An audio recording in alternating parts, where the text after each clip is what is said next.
네, 안녕하세요. 어버부입니다. 오늘은 그 문어 삶는 방법에 대해서 좀 설명을 드릴게요.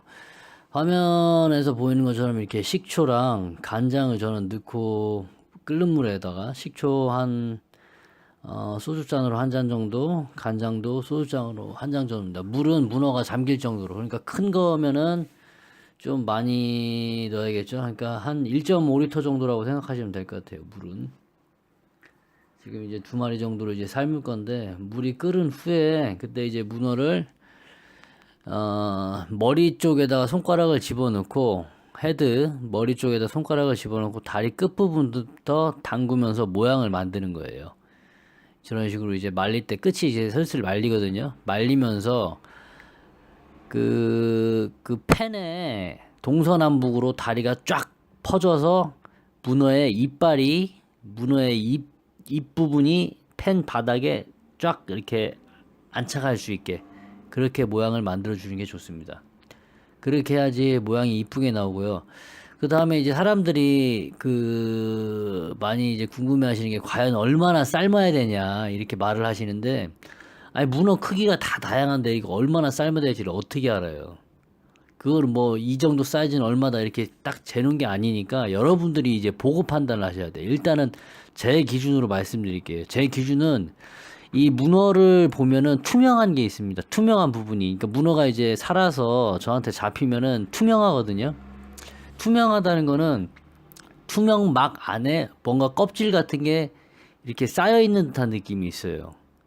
막 안에 또 껍질이 있는데 그 막 같은 게 삶는 과정에서 다 없어집니다. 그걸 보고 이제 다 삶아졌다고 저는 판단을 하고, 그 기준이 뭐냐면 다리와 다리 사이를 보면 그 지금 살짝 보일지는 모르겠는데 다리와 다리 사이에 이 꼭 물갈퀴 마냥 생긴 부분이 있거든요. 그 부분이 투명도가 완전히 불투명해지면 전 다 익었다고 생각을 해요. 그리고 나머지는 바로 찬물에 넣진 않아요.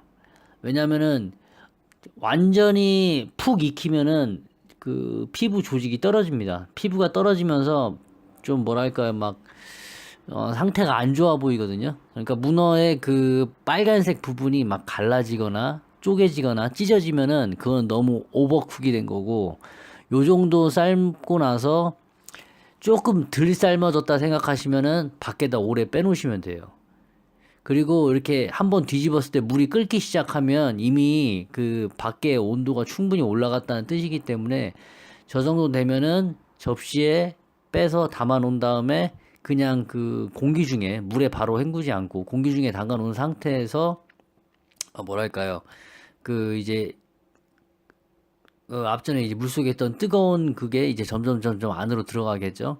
지금 안까지 푹 익지는 않았습니다. 근데 어 빼는 거죠. 빼면서 지금 딱 상태를 보니까 다 익은 것 같아서 접시에다 저렇게 빼서 그냥 밖에다 놓는 거예요. 그리고 열이라는 게 이렇게 접시를 닫게 되면 그 부분이 빠져나가잖아요. 그러니까 나중에는 시간 되면 한 번쯤 뒤집어 놓는 그런 것도 이제 노하우가 또 있어야겠죠. 뭐 어렵지는 않습니다. 이게 몇 마리 삶다 보면 요령이 생겨요. 요렇게 해서 저렇게 놓다가 조금 지난 후에는 또 뒤집어 놓는 거예요. 이제 큰 놈도 마찬가지입니다. 머리를 잡고 다리 끝을 담그면서 모양을 잡아주면서 다리가 팬 밑바닥에 입이 쫙 달라붙을 수 있게 그렇게 모양을 잡아주면서 딱 넣어놓습니다. 크기가 클수록 문어를 썰었을 때 모양 잡기가 더 쉽고요. 그러니까 이 큰 놈들 같은 걸 다리가 충분히 그 잘 삶아질 수 있게, 좀 두꺼운 부분이 충분히 삶아질 수 있게 시간을 예열을 오래 해야 돼요. 그러니까 삶은 다음에 바로 빼놓지 말고, 바로 헹구지 말고, 찬물에 바로 헹구지 말고, 공기 중에서 충분히 익을 때까지 좀 두셔야 됩니다.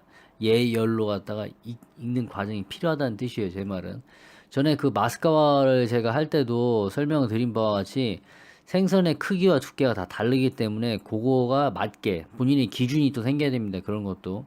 아, 이 정도 두께면은 요 정도 시간이면 된다라는 게 딱 서야 돼요. 그리고 뭐 삼겹살 3번 뒤집으면 안 된다 이런 헛소리들 하는데, 골고루 익으려면 여러 번 뒤집어야 됩니다. 문어도 마찬가지. 이런 식으로 놓고 그냥 뒤집기만 하면은 문어의 저 지금 보이는 그 머리가 이렇게 젖혀 있잖아요. 그 뒷부분은 잘 안 익어요. 그러니까 그런 부분을 좀 익을 수 있게 이렇게 세우기도 하고 저렇게 좀 세워놓기도 하고 이젠 한번 뒤집은 겁니다. 이게 뒤집은 상태에서 좀 더 있다가 또 끓기 시작하면 또 세우기도 하고 요리조리 이렇게 하면서 문어를 충분히 골고루 익힐 필요가 있어요. 너무 익으면은 또 그 빨간 그 피부 부분이 막 찢어지고 갈라져서 썰어놔도 모양이 이쁘지 않으니까. 그리고 뭐 문어 삶는 건 저도 지금도 막 배우는 중입니다. 여러 뭐 말들이 있어요. 뭐 녹차 티백을 넣어라, 아니면 어떤 사람들 같은 거 뭐 물을 넣어라, 뭐 문어가 살아있을 때 물어 갖다 문어를 막 때려라, 그런 것도 있고, 뭐 소금이나 밀가루를 이용해서 뭐 빨판이나 이런 걸 쫙 닦아라 이렇게 하는데, 그것도 살아있을 때, 충분히 살아있을 때 저도 빨판으로 손으로 갖다가 이렇게 물속에서 많이 헹구는 편이거든요. 그런 식으로 하고, 하여튼 잡을 때 최대한 먹물이 묻지 않게 빨리 그거를 낚아채고, 그 문어 살에 상처가 많이 안 나게 하는 게 또 노하우인 것 같아요. 괜히 먹물 같은 거 많이 터트리고 뭐 이렇게 하면은, 그래서 저는 잡자마자 뒤집어 까서 먹물이랑 내장을 다 빼고요. 그런 다음에 최대한 문어가 상처 나지 않게 이왕이면 재빠른 동작으로 문어를 낚아채고 있습니다. 아마 제가 동영상에 올려놨으니까 그거 보시면 되고, 이런 식으로 이렇게 조금 식히면서 또 뒤집어 놨다가 또 식혀서 완전히 이제 다 식으면 찬물에 저렇게 그 간장하고 식초 베이스가 돼 있잖아요. 그런 게 또 맛을 약간 변질을 줄 수가 있으니까 그게 이제 비린내 잡기 위해서 좀 넣는 것 같아요. 식초 같은 걸 넣으면 또 사람이 탱탱해질 수도 있으니까.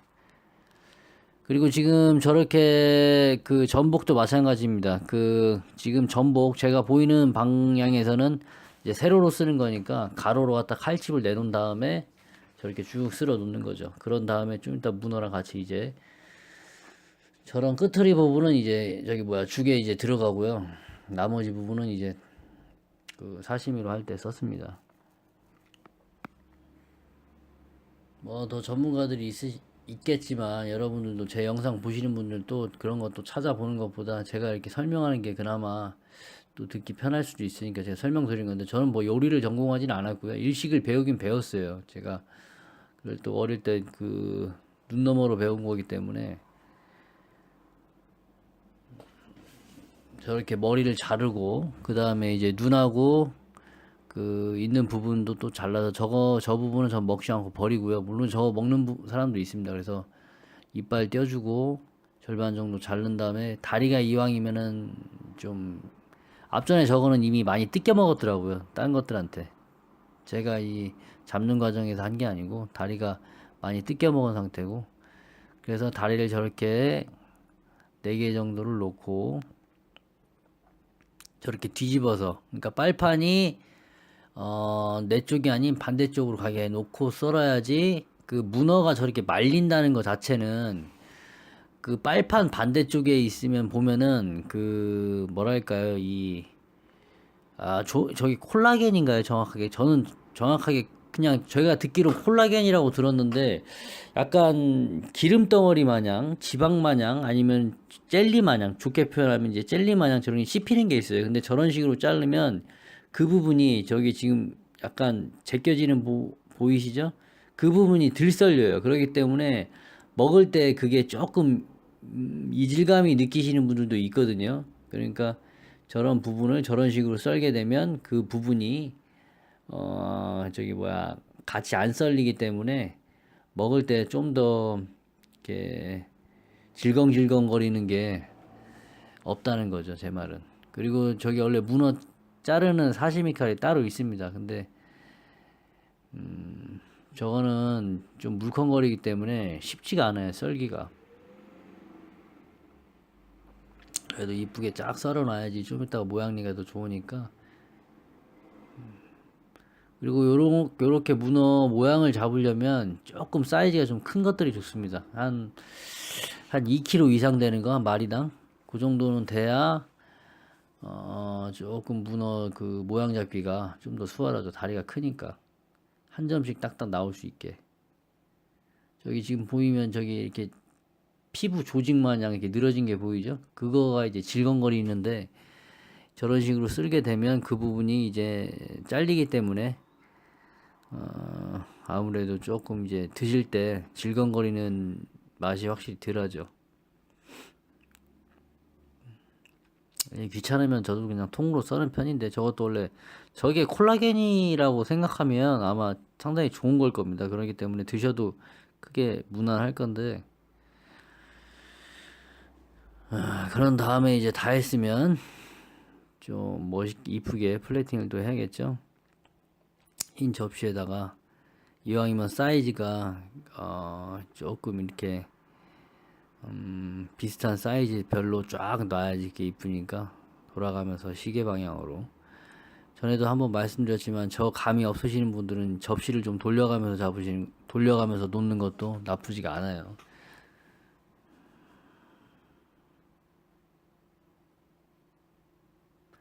이 아무리 잘 삶고 잘 뭐 요리를 했다고는 하지만 또 이렇게 저렇게 잘 먹은집스럽게 놔야지 또 어떻게 보면 그 가치가 충분히 올라가는 거거든요. 아무리 뭐 맛있게 뭐 이렇게 한다 하더라도 막 대충대충 담거나 이렇게 하면은 아무래도 먹는 사람들 입장에서는 조금 안 좋게 보는 시선, 또 저렇게 해놓는 걸 또 좋아하시는 분은 좋아하니까 그만큼 그 본인이 해놓은 음식에 대한 가치를 좀 더 높게 그 매길 수 있으면 수단과 방법을 가리지 말고 그 하는 편입니다. 그리고 이왕이면은 저렇게 해놔야지 여러분들도 좀 뭔가 배울 게 있으니까. 그리고 누구를 대접하거나 누구 손님을 초대하거나 했을 때도 그냥 삶아서 그냥 툭툭툭 썰어 내는 것보단 저런 식으로 이쁘게 모양을 냈을 때 받는 사람 입장에서도 상당히 기분이 좋아할 거고, 내주는 사람 입장에서도 더 좋고, 전복도 마찬가지예요. 저런 식으로 저게 이제 큰 거 2마리 정도만 쓸면은 저렇게 한 접시 이상 나옵니다. 전복으로만 해도 벌써 그냥 한 접시 꽉 채울 수 있는데, 그냥 문어랑 같이 놔서 더 이쁘게 좀 만드는 거죠. 여러분들도 뭐 전복 껍데기라든지 아니면은 뭐 그 미역 같은 거라든지 해초라든지 이런 걸 이용해서 더 색깔을 다양하게, 그리고 작은 소라라든지 아니면 고동이라든지 뭐 이런 걸 이용해서 더 이쁘게 DP를 했을 때 가치가 더 올라가는 거니까, 한번 그냥 맨날 그냥 똑같이 그냥 막 떠서 드시지 마시고요. 노력을 해보세요. 저게 뭐 어려운 건 아닙니다. 이렇게 조금 힘들면 천천히 해보시다가 나중에 이제 틀이 잡히면은 그때부터는 쉬워져요. 그 어려운 게 아니니까. 처음에 이제 틀 잡고 어떻게 할까 이렇게 생각하는 게 이제 어려워서 그렇지, 그게 생각이 이제 개념이 딱 잡혀버리면 저것도 저렇게 저 끝부분을 이용해서 마무리를 지려고 하다 보니까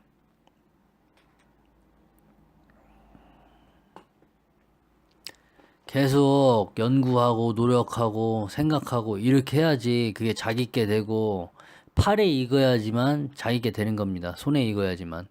머릿속으로 생각하고 질투하고 그냥 가서 싫어요나 누른다고 해서 자기께 되는 게 아니에요. 연습하고 내 영상 보고 진짜 구독, 좋아요 같은 거 좀 눌러 주신 다음에 보고 이 새끼는 아 이렇게 하는구나 하면서 그거 따라하고, 처음에는 모방을 하고 나중에 창조입니다. 모방 먼저 한 다음에 창조하셔야 돼요. 그렇게 해야지 그 가치가 이렇게 올라가는 겁니다. 이상